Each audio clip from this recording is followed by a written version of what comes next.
तो मेरा नाम है रुद्र सर और आज मैं जो पाइथन का सीबीएसई बोर्ड का 11 का क्लास है वो करने वाला हूँ। तो उसके ऊपर मैं एक काम कर लेता हूँ। मैं यहाँ पे इफ फंक्शन के बारे में करूँगा। तो x इक्वल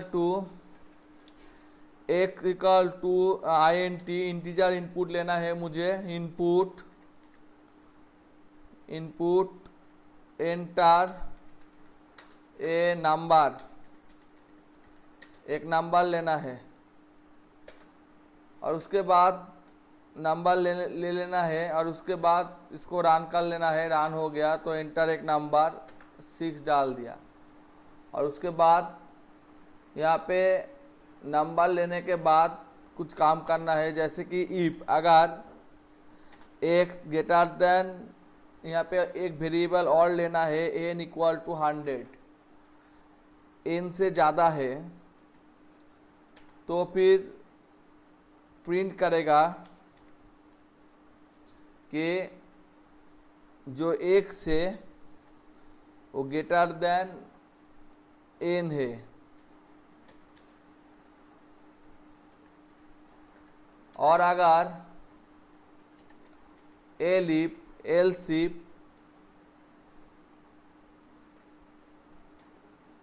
x n से छोटा है तो फिर प्रिंट करेगा कि ये छोटा है। और एल्स प्रिंट कर देगा कि ये इक्वल है। तो इसको इरर दिखाई दिया क्योंकि यहाँ पे मैंने एंड नहीं किया तो 20 डाल दिया, तो बोल दिया कि 20 छोटा है 100 से। मैं फिर से रन करता हूँ और मैं ऐसा डाल देता हूँ तो 12 है दे दिखा रहा है। और फिर से रन करता हूँ और 100 दे देता हूँ तो ये इक्वल है दिखा रहा है। ये आपको समझ में आया है क्या? हाँ सर। तो दो नंबर के बीच बड़ा छोटा क्या किया जा सकता है क्या?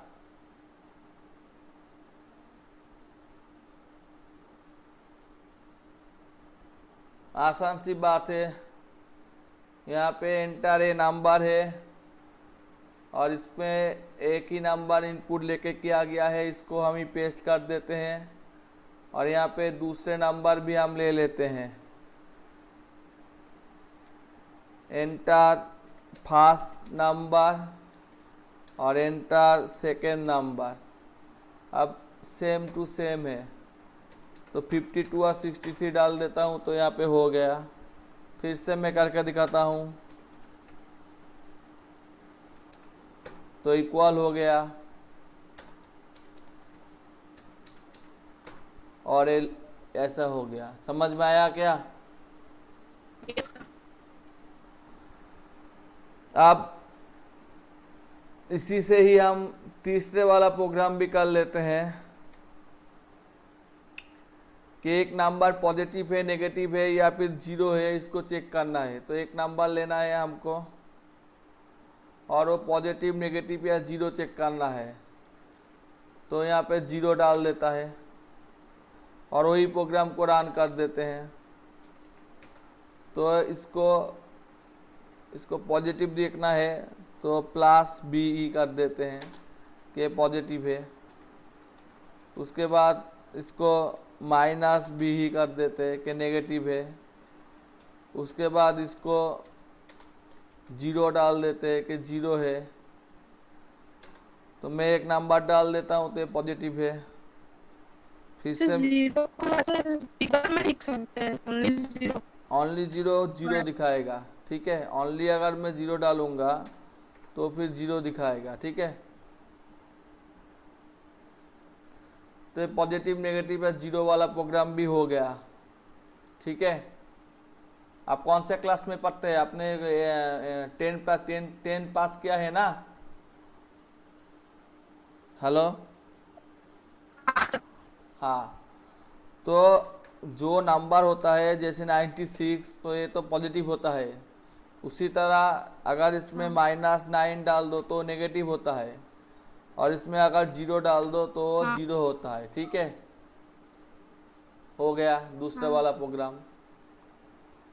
और इसमें से हमें और एक प्रोग्राम करना है तो इसको कॉपी कर लेते हैं और यहाँ पे तीसरे वाला प्रोग्राम को भी लिख डालते हैं। इसको काट कर लेते हैं, इसमें तीसरा वाला प्रोग्राम भी लिख डालते हैं। मान लीजिए हमें तीनों इनपुट लेना है, एक्स वाई और जेड।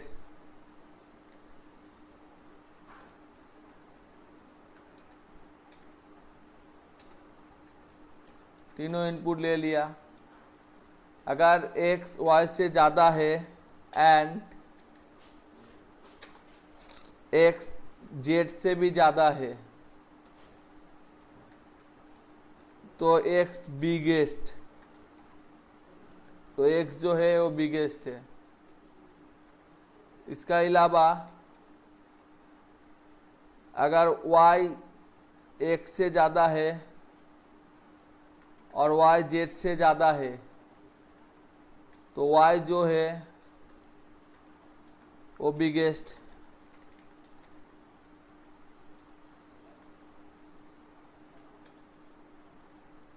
और नहीं तो जो z है वो बिगेस्ट है। इंग्लिश में मैं थोड़ा वीक हूँ, तो फिर से मैं इसको रन करता हूँ। तो इसमें तीनों नंबर डाल देता हूँ और देख लीजिए कि यहाँ पे जो बड़ा वाला नंबर है उसको दिखा रहा है। और फिर से मैं तीनों नंबर डालता हूँ, तो इसमें क्या हुआ कि 50 थ्रू एक ही लाइन में मैंने तीनों नंबर डाल दिया, मैंने वेट नहीं किया। 52 3 9, तो 52 बिगेस्ट है। और मैं 2 32 उसके बाद 30 और उसके बाद 60, तो फिर 60 बिगेस्ट है। हो गया, ठीक है।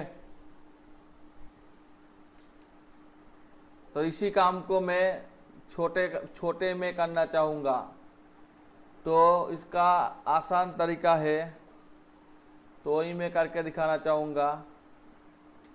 इसमें मैंने तीनों नंबर डाल दिया और उसके बाद हमें सिर्फ मैक्स वाले में एक्स वाई और जेड डालना है।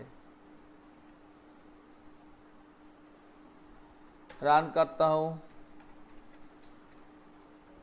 तो यहाँ पे इधर दिखा रहा है। हाँ, यहाँ पे मैंने गलती डाल दी, तो फिर से रन करता हूँ। तो इससे आसानी से हो गया, तीनों नंबर के जो बहुत ही आसानी से हो गया, ठीक है। तो तीनों या फिर 4 ज़्यादा से ज़्यादा नंबर भी डाल सकते हैं। तो 85 बिगेस्ट हो गया मैक्स से, ठीक है। समझ में आया? हाँ। और इसको मैं और एक तरीके से भी करना चाहूँगा, तो फिर उसके लिए मैं यहाँ पे लिख देता हूँ। और यहाँ पे मैं एंड ऑपरेटर का यूज़ नहीं करूँगा। तो x अगर y से ज़्यादा है, उसके बाद नेस्टेड वाला इफ y अगर z से ज़्यादा है तो y बिगेस्ट है,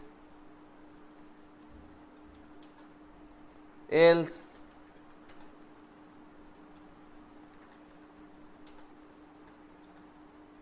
z बिगेस्ट है।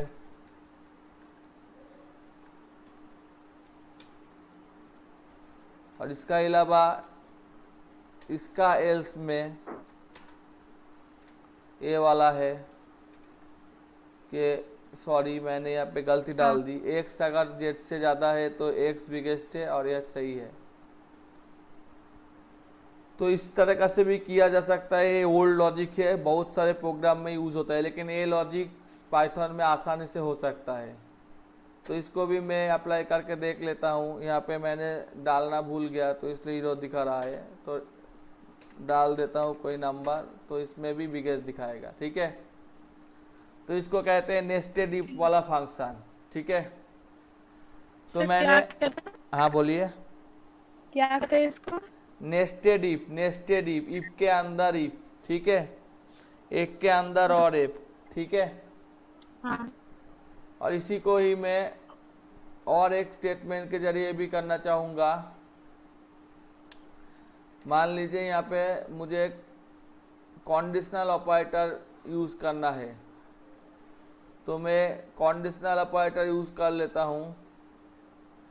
तो मैं सिर्फ प्रिंट लिख लेता हूँ, और प्रिंट में मैं यहाँ पे लिख लेता हूँ x अगर y से ज़्यादा है, उसके बाद x अगर z से ज़्यादा है, तो फिर x है, तो फिर x है, इसके अलावा z है। और इसी को कॉपी कर लेता हूँ और यहाँ पे डाल देता हूँ। y है, y है, तो यहाँ पे क्या एरर दिखा रहा है, इनवैलिड सिंटैक्स कह रहा है। ठीक है, कोई बात नहीं, ये तो कुछ रिटर्न करता है, फिर भी इनवैलिड दिखा रहा है। दिखाने दीजिए, आप देखते हैं। हाँ, फिर भी इनवैलिड दिखा रहा है। ठीक है, कोई बात नहीं, इनवैलिड दिखा रहा है। तो मैं इसको काट कर लेता हूँ और यहाँ पे एक वेरिएबल ले लेता हूँ b is equal to something, b equal to something ले लेता हूँ और इसमें b प्रिंट कर देता हूँ। फिर भी क्या है, इस C में चलता है, लेकिन पाइथन में शायद टर्नरी ऑपरेटर अलाउ नहीं है। x ज़्यादा है तो फिर इनवैलिड सिंटैक्स। ओके, तो ये नहीं हो रहा है, इसको छोड़ देते हैं। ठीक है, तो इसके मैक्स के जरिए बहुत आसानी से हो गया। इसी तरह मिन के जरिए भी हो सकते हैं, और यहाँ पे तीनों पे या चौथा इनपुट ले सकते हैं। तो मैं यहाँ पे प्रिंट कर सकता हूँ कि मैक्स ले लो, इन सारे एलिमेंट से हमें सिर्फ मैक्स वाला चाहिए, तो ये सारे से मैक्स वाला चाहिए। एक लाइन में हो जाएगा। ठीक है, समझ में आया। इसी तरह इसको एक लाइन में पाइथन में हो सकता है ये काम। इसको स्मॉल, इसका मतलब मिनिमम। हाँ, तो स्मॉलेस्ट हो गया। और इसी को ही फिर से हम कर सकते हैं कि इसका साम कर दो। तो यहाँ पे एरर दिखा रहा है क्योंकि साम में 2 आर्गुमेंट होता है और यहाँ पे मैंने 3 डाल दिया है। तो इसी तरह साम नहीं हो सकता, तो इसको छोड़ दीजिए। तो मैंने मैक्स और मीन वाला दिखा दिया। उसके बाद यही कोई डिस्काउंट वाला पार्ट में दिखाने वाला हूँ। तो मैं एक नंबर ले लेता हूँ, इसको कॉपी कर लेता हूँ और यहाँ पे डाल देता हूँ, और इसको फ्लोट ले लेता हूँ। फ्लोट एक डेटा टाइप होता है। एंटर मार्क्स, एक मार्क्स लेना है। और उसके बाद इफ फंक्शन से मैं दिखा रहा हूँ। तो और भी आसान तरीके से पाइथन के सिंटैक्स के जरिए किया जा सकता है, लेकिन मैं पहले लॉजिक क्लियर करना चाहता हूँ। ये इफ, फॉर, ये सारे लॉजिक पहले क्लियर होना चाहिए, इसलिए क्लियर कर रहा हूँ, नहीं तो इसका कोई ज़रूरत नहीं है। तो मैं फिर से करता हूँ। इफ अगर x greater than 0, x less than 0 और x ग्रेटर देन 100, तो प्रिंट इनवैलिड मार्क। और else if x greater than equal to 90,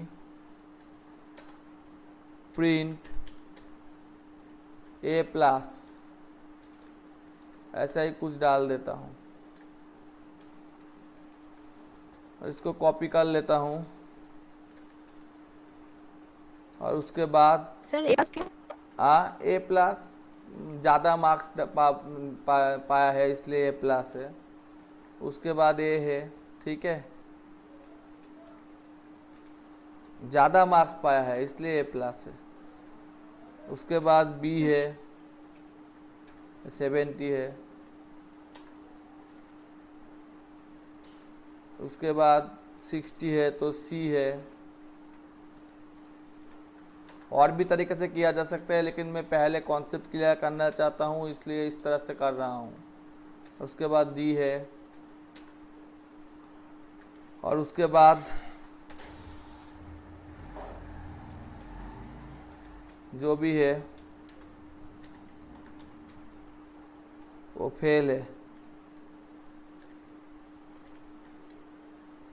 तो इसको मैं रन करता हूँ तो यहाँ पे मैंने गलत सिंटैक्स डाल दी। रन करता हूँ तो इसमें मैं -6 डालता हूँ तो इनवैलिड मार्क्स।